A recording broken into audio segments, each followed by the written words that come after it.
A droga-adição à cocaína representa um dos principais fatores de risco para a saúde física e social da humanidade. Esse é um problema médico e precisa ser encarado com coragem, determinação e transparência. Esse é o grande round do Hospital de Clínicas na sua versão interativa 2015 e hoje nós vamos abordar fundamentalmente a questão da droga-adição à cocaína. Para isso nós convidamos o professor Ismael Maguilny, que é chefe do Centro de Cirurgia Ambulatorial do Hospital de Clínicas, e o professor Rogério Wolff Aguiar, que é professor do Serviço de Psiquiatria do Hospital de Clínicas e também presidente do Conselho Regional de Medicina, aqui do Rio Grande do Sul. Ismael, epidemiologia da cocaína no mundo, importância desse assunto do ponto de vista médico. Primeiro, a cocaína só é cultivada na América Latina, esse é o primeiro dado. Mas ela foi difundida, os malefícios dela, em todo o mundo. E cerca de 0,3% da população mundial é usuário da cocaína. Aquela plantinha que foi feita para produzir um anestésico local, hoje virou um drama mundial. Nós temos cadastrado nos Estados Unidos, que se tem os dados, em torno de 7 milhões de pessoas usuárias da cocaína, 4 milhões na Europa Ocidental, na Europa Oriental não se tem dados, e na América Latina, que eu acho que é um número muito reduzido que foi dado, em torno de 2,5 milhões de pessoas. Isso foi antes do evento do crack, que é muito mais barato do que para o usuário da cocaína. A cocaína é uma droga que é democrática, de certa maneira, né? Porque ela atinge todas as camadas sociais e é administrada por diferentes vias. Esse é um fator importante do ponto de vista epidemiológico também. Sim. Porque nós temos duas maneiras que eles tratam a cocaína. Uma é como base, em que é o crack, e que pode ser aspirado, né? Por isso que eles usam uma forma de cigarro de cocaína, e a outra forma de sal, que é o injetável ou aquele que eles aspiram pelo nariz. Esse é mais caro e o outro é muito mais barato, mas ao alcance, lamentavelmente, mais fácil da população ter acesso à base da cocaína. Essa situação dos danos físicos da cocaína, ela está muito relacionada, né, Aguiar, com o componente emocional das pessoas. Qual é o drive que leva uma pessoa a se tornar um usuário de cocaína? Olha, são vários pontos que a gente não pode se fixar apenas numa causa. São situações multifatoriais. Eu acho que, como já foi dito aqui, a cocaína, ela, como outros nomes que terminam em ina, né, como a procaína, xilocaína, é um anestésico local também. E pode ter até um uso medicinal. Mas ela é procurada principalmente por outras razões, não medicinais. E ela provoca, e é isso que leva o usuário a procurar, ela provoca uma alteração do funcionamento no cérebro, no nosso sistema nervoso central, que, mexendo com substâncias normais do nosso cérebro, altera a sua composição, a sua concentração em determinadas áreas, e com isso ela provoca uma grande sensação de bem-estar, chegando até mesmo à euforia. E é claro que junto com a euforia uma sensação de poder muito grande. Mas ela é muito rápida, ela é passageira, é uma sensação que, dependendo da inalação, ela pode ter efeitos mais rapidamente, mas de qualquer maneira, seja até injetável, que pode ser, seja aspirada, fumada, como no caso do crack, ela passa muito e segue-se pelo esgotamento da própria substância cerebral, segue-se uma sensação de depressão profunda, que leva a pessoa a buscar novamente o uso da cocaína para aliviar. Então nós temos pessoas que são mais vulneráveis, pessoas que têm problemas psicológicos, situações de desajuste social, depressão. São pessoas que acabam procurando na droga, como também em outras drogas, além da cocaína, um alívio do seu sofrimento.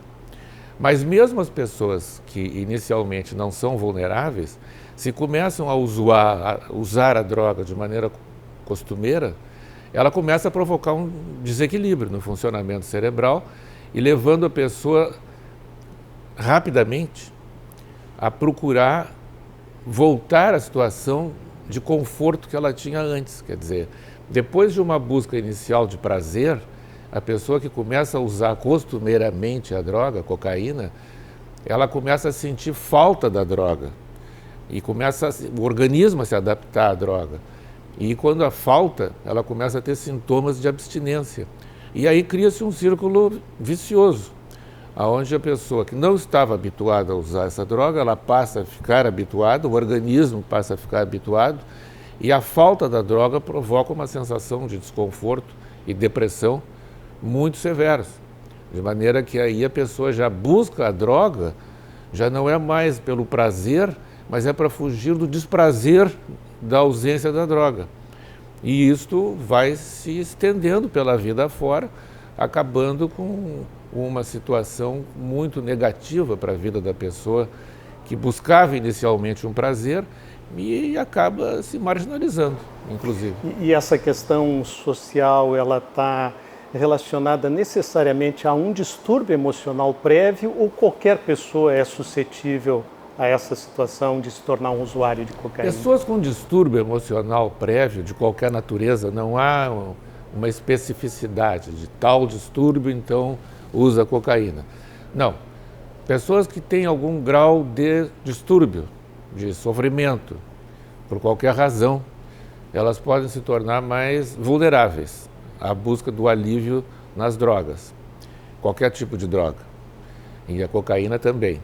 De maneira que não há uma especificidade, são vários distúrbios, mas mesmo as pessoas que não eram vulneráveis, se começam a buscar a droga por questões sociais, por se sentir bem no meio, porque é chique, porque estão dentro de um meio que valoriza o uso da droga, aquilo é visto como algo assim, rebelde, como algo que dá uma certa conotação social. Que torna o jovem mais suscetível. E o jovem mais suscetível para se sentir integrado na sua própria turma.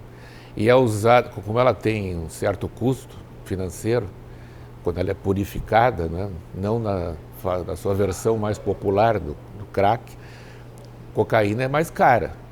De maneira que ela passa a ser usada também por pessoas que frequentam determinadas rodas sociais financeiramente mais abonadas. E isso começa a dar até um status, né? Que a pessoa não usa cachaça, ela usa cocaína. Né? Mas nesse aspecto eu gostaria de voltar um pouquinho para o Ismael para enfatizar, como médico, a questão do dano físico da cocaína. Esse é o dano que a população menos sabe do dano físico. Né? E é importante porque a cocaína, como ela tem um efeito adrenérgico importante, primeiro ela dá taquicardia, dá vasoespasmo. Então esses pacientes com muita frequência, não é uma pouca frequência, eles podem ter danos somáticos importantes também.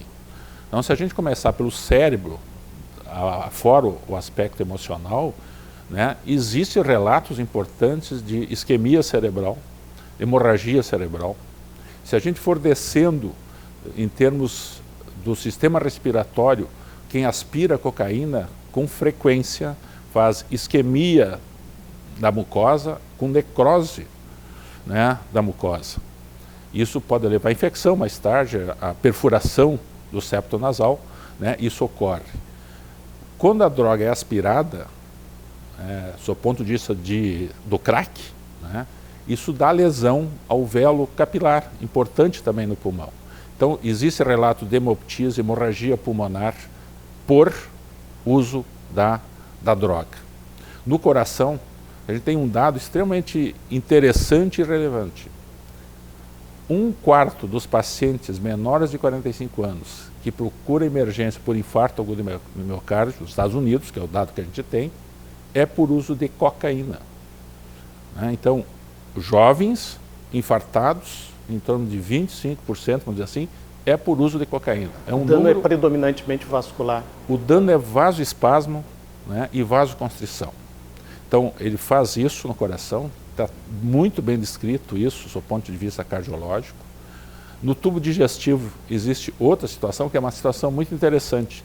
Diminui a cocaína, o esvaziamento gástrico, e esses pacientes passam a não ter fome e cada vez usar mais cocaína, eles não precisam comer.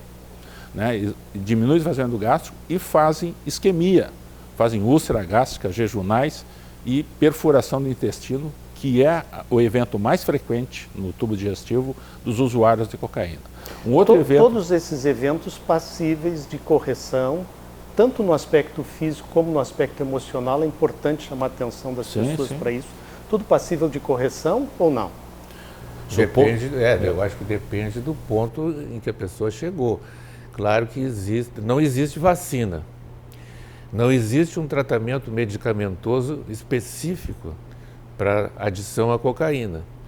Tem medicamentos que são sintomáticos, para aliviar a fissura, para aliviar a necessidade imperiosa da busca da droga.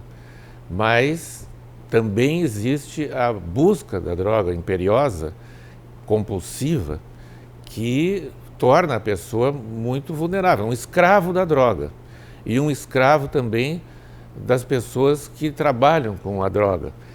Então, para efeitos de um tratamento, nós não podemos apenas nos basear num efeito farmacológico de alguma droga que possa aliviar o sofrimento, mas muitas vezes é um complexo de ações para que a pessoa se afaste do meio que facilita o uso da droga.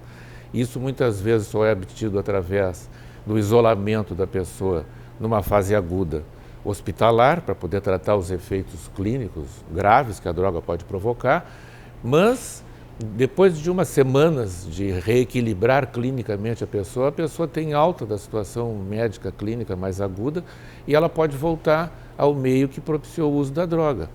E então é preciso que ela se afaste também.